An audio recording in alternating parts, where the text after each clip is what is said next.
આજના વિડીયોમાં જોશું નોનવેજ પર પ્રતિબંધ માટે રજૂઆત, Chandipura virus update, dam overflow, વાયનાડમાં વધતો મૃત્યુઆંક અને અન્ય ઘણા સમાચાર. પણ તે પહેલા ચેનલ પર નવા હોવ તો અત્યારે જ સબસ્ક્રાઇબ કરી લો. હિન્દુ સંગઠન દ્વારા નોનવેજના વેચાણ પર પ્રતિબંધ લગાવવાની રજૂઆત. હિન્દુ સંગઠનને મુખ્યમંત્રી ભૂપેન્દ્ર પટેલને પત્ર લખી નોનવેજના વેચાણ પર પ્રતિબંધ લગાવવાની રજૂઆત કરી છે. શ્રાવણ મહિનામાં જાહેર સ્થળો પર નોનવેજનું વેચાણ ના થાય તે માટે ભગવા સેનાના અધ્યક્ષ કમલ રાવલે પત્રમાં જણાવ્યું છે કે શ્રાવણમાં લોકો ઉપવાસ કરતા હોય છે, તેથી લોકોની ભાવના સાથે મજાક ના થાય તે જરૂરી છે. વડાપ્રધાન પણ જે દેશમાં જાય ત્યાં શાકાહારનો સંદેશ આપે છે. ચાંદીપુરા વાયરસનો મૃત્યુઆંક 61 પર પહોંચ્યો. ગુજરાતમાં ચાંદીપુર વાયરસનો કહેર ઓછો થવાનું નામ નથી લઈ રહ્યો. ચાંદીપુરા વાયરસનો મૃત્યુઆંક વધીને 61 થયો છે. ગુજરાતમાં હાલ ચાંદીપુરા વાયરસના 56 પોઝિટિવ કેસ છે, જે તમામની સારવાર ચાલી રહી છે. આ સિવાય શંકાસ્પદ કેસોની સંખ્યા 148 છે. અત્યાર સુધીમાં રાજ્યના 21 જિલ્લાની અંદર ચાંદીપુરા વાયરસના પોઝિટિવ કેસ નોંધાઈ ચૂક્યા છે, જેમાં સૌથી વધુ 15 કેસ સાબરકાંઠા જિલ્લામાંથી આવ્યા છે. જૂજ ડેમ ઓવરફ્લો થતા 24 ગામને એલર્ટ અપાયું. રાજ્યમાં ચોમાસું જામ્યું છે. વરસાદની તોફાની બેટિંગ જોતા ઉપરવાસમાં થયેલા ભારે વરસાદના કારણે રાજ્યના અનેક જળાશયો છલકાયા છે. વાંદાનો જૂજ ડેમ ઓવરફ્લો થતા 24 ગામને અપાયું એલર્ટ આપ્યું છે. હાલમાં ડેમની સપાટી 167 મીટર સુધી પહોંચી છે. ડેમમાં 84 પાણીની આવક થઈ છે. એક તરફ ડેમમાં પાણીની આવક થતા ખેડૂતોમાં ખુશી તો બીજી તરફ નદી કિનારાના લોકોમાં ભયનો માહોલ છવાયો છે.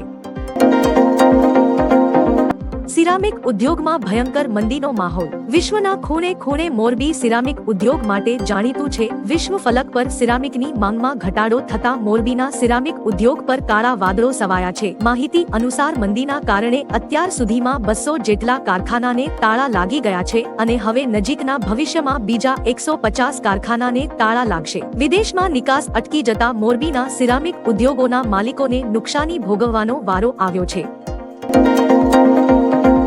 રાજકોટના મેળામાં આ વખતે ચા નહીં મળે. રાજકોટમાં આગામી 24 થી 28 ઓગસ્ટ દરમિયાન જન્માષ્ટમીનો મેળો યોજાવાનો છે, જેમાં 215 સ્ટોલ અને પ્લોટ સામે 522 ફોર્મ ભરાયા છે. જો કે આ વખતે રાજકોટના આ લોકમેળામાં ચા નહીં મળે, કારણ કે ટી સ્ટોલ માટે કોઈએ રસ નથી દાખવ્યો. તો આઈસ્ક્રીમના 16 સ્ટોલ સામે 10 જ ફોર્મ ભરાયા છે. ગઈકાલે ફોર્મ ભરવાનો છેલ્લો દિવસ હતો, જેની આવતીકાલે હરાજી થવાની છે. ગેમઝોન દુર્ઘટનાને ધ્યાને લઈ મેળા માટે કડક નિયમો બનાવ્યા છે.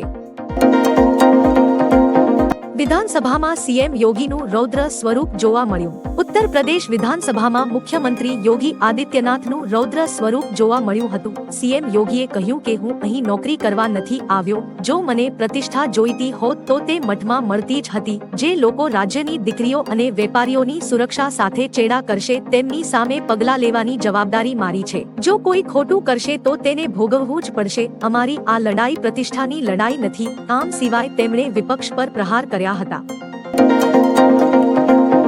વાયનાડમાં મૃત્યુઆંક 293 પહોંચ્યો. 240 હજુ લાપતા. કેરળના વાયનાડમાં થયેલા ભૂસ્ખલનમાં મૃત્યુઆંક 293 પર પહોંચી ગયો છે. 130 લોકો હોસ્પિટલમાં છે, જ્યારે 240 થી વધુ લોકો ત્રીજા દિવસે પણ ગુમ છે. હવામાન વિભાગે ફરી વાયનાડમાં વરસાદનું રેડ એલર્ટ જાહેર કર્યું છે. સાથે કેટલીક જગ્યાએ ભૂસ્ખલનનો ભય વ્યક્ત કર્યો છે. આ તરફ સેનાએ કહ્યું બચાવ કાર્ય પૂર્ણ થઈ ગયું છે. હવે માત્ર મૃતદેહો શોધવાનું કામ શરૂ છે. અટલ સરોવર તહેવારોને લઈ ખુલ્લું મુકાયું. ટીઆરપી અગ્નિકાંડ બાદ બંધ કરવામાં આવેલ રાજકોટના અટલ સરોવરને આગામી પવિત્ર શ્રાવણ માસના તહેવારોને ધ્યાને લઈ રાજકોટના શહેરીજનો તથા આસપાસના વિસ્તારોના નાગરિકો માટે 1 ઓગસ્ટથી ફરી શરૂ કરવાનો નિર્ણય કર્યો હતો, જેમાં પ્રવેશ માટે ફી પણ લેવામાં આવશે. જો કે અટલ સરોવરમાં આવેલ એમ્યુઝમેન્ટ પાર્કની વિવિધ રાઇડ્સ મુલાકાતીઓ માટે હાલ બંધ રાખવામાં આવશે. સહેલાણીઓ માટે વિદેશ જેવો માહોલ ઊભો કરવામાં આવ્યો છે. 2 મેડલ જીતી ચૂકેલી મનુ ભાકર પિસ્તોલ ક્વોલિફિકેશનમાં ઉતરશે. પેરિસ ઓલિમ્પિકમાં અત્યાર સુધી 2 મેડલ જીતનારી મહિલા shooter Manu Bhaker 25 metre pistol ક્વોલિફિકેશનમાં ભાગ લેશે. મનુ પાસેથી ફરી એકવાર વધુ સારા પ્રદર્શનની આશા છે. જ્યારે બેડમિન્ટન ખેલાડી લક્ષ્ય સેન જે એચ.એસ. પ્રણયને હરાવીને ક્વાર્ટર ફાઇનલમાં પહોંચ્યો હતો, તેની નજર સેમીફાઇનલમાં પહોંચવા પર હશે. તે જ સમયે ભારતીય પુરુષ હોકી ટીમ તેની અંતિમ ગ્રુપ મેચમાં ઓસ્ટ્રેલિયા સામે ટકરાશે. અંબાજી મંદિરમાં ધજાના ચઢાવવાના નિયમોમાં ફેરફાર. અંબાજી મંદિરમાં ધજાના ચઢાવવાના નિયમોમાં ફેરફાર કરવામાં આવ્યા છે. સામે આવેલી માહિતી અનુસાર હવે અંબાજી મંદિરમાં આજથી ધજા ચઢાવવાનો ચાર્જ લેવામાં આવશે. આ ઉપરાંત ધજા ટેમ્પલ ઇન્સ્પેક્ટરની ઓફિસથી મળી રહેશે, જેને સાંજે 4:30 બાદ ધજા ચઢાવી શકાશે નહીં. ફોટોગ્રાફ્સ પણ મોબાઈલ મારફતે ભક્તોને આપવામાં આવશે. ટ્રસ્ટ દ્વારા 5, 7, 9 અને 11 મીટરની ધજાઓના ભાવ નક્કી કરવામાં આવ્યા છે. ગિરનાર પર્વત પર શિલા ધસતા ભયનો માહોલ. ચોમાસાની ઋતુમાં સહેલાણીઓ ગિરનાર પ્રવાસે જવાનું પસંદ કરતા હોય છે. હવે સમાચાર છે કે વરસાદના કારણે ગિરનાર પર્વત પર એક શિલા ધસી છે. સદનસીબે આ સમયે કોઈ યાત્રી ન હોવાથી કોઈ નુકસાન થયું નથી. શિલા 2100 પગથિયા પર ધસી છે. જૂનાગઢમાં સતત વરસેલા વરસાદના કારણે આ ઘટના બની હોવાનું પ્રાથમિક તારણ છે. હાલમાં જે સ્થળે શિલા ધસી તે રસ્તો યાત્રિકો માટે બંધ કરી દેવામાં આવ્યો છે. જો તમે પણ ગિરનાર જતા હોય તો ખાસ કાળજી રાખવી.